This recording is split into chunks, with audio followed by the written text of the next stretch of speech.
सांगली जिल्ह्यातील शिराळा तालुक्यातील मांगल येथे चारित्र्याच्या संशयावरून पतीने पत्नीचा गळा आवळून खून केल्याची धक्कादायक घटना उघडीस आली। संशयिताने खून केल्यानंतर मृतदेह विद्युत पंपाच्या पेटीत घालून ठेवल्याचे समोर आल्याने परिसरात खळबळ उडाली आहे। प्राजक्ता मंगेश कांबळे वय 28 असं मृत महिलेचे नाव आहे। तर खून केल्यानंतर संशयित पती मंगेश चंद्रकांत कांबळे हा स्वतःहून पोलीस ठाण्यात हजर झाला आहे। मंगेश आणि प्राजक्ताचा 8 वर्षांपूर्वी आंतरजातीय प्रेम विवाह झाला होता। आरोपी मंगेशचा भाऊ निलेश आणि त्याची आई गेल्या 15 वर्षांपासून मांगल येथे वास्तव्यास आहे। मांगल्य वारणानगर रस्त्यावर ज्योतिबा मंदिरासमोर रामचंद्र वाघ यांच्या घरात ते भाड्याने राहतात। 4 दिवसांपूर्वी मंगेश, त्याची पत्नी प्राजक्ता आणि 6 वर्षांचा मुलगा शिवम, 3 वर्षांची मुलगी शिवन्या मुंबईहून तिथे राहायला आले होते। काल सकाळी भाऊ निलेश आणि त्याची आई देववाडीला गेले होते।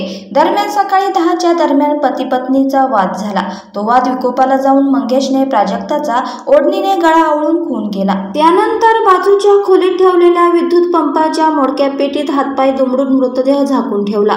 खोलीला बाहेरून कुलूप लावलं। त्यानंतर भावाला फोन केला। मी शिराळाला जाणार आहे, गाडी घेऊन ये असा निरोप दिला।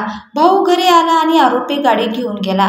तर दरम्यान मंगेशचा 6 वर्षांचा मुलगा शिवम दारात रडत होता। त्यावेळी निलेशने त्याला समजावून काय झाले असं विचारले। त्यावेळी 6 वर्षाच्या शिवमने मम्मी पप्पाचे दोघांचे भांडण होऊन पप्पांनी आईला मारून खोलीत ठेवल्याचे सांगितले। त्यानंतर हा सर्व प्रकार उघडीस आला। दरम्यान या प्रकरणात मयत प्राजक्ता कांबळेचा पती मंगेश कांबळे याला अटक केली असून पुढील तपास शिराळा पोलीस करत आहे।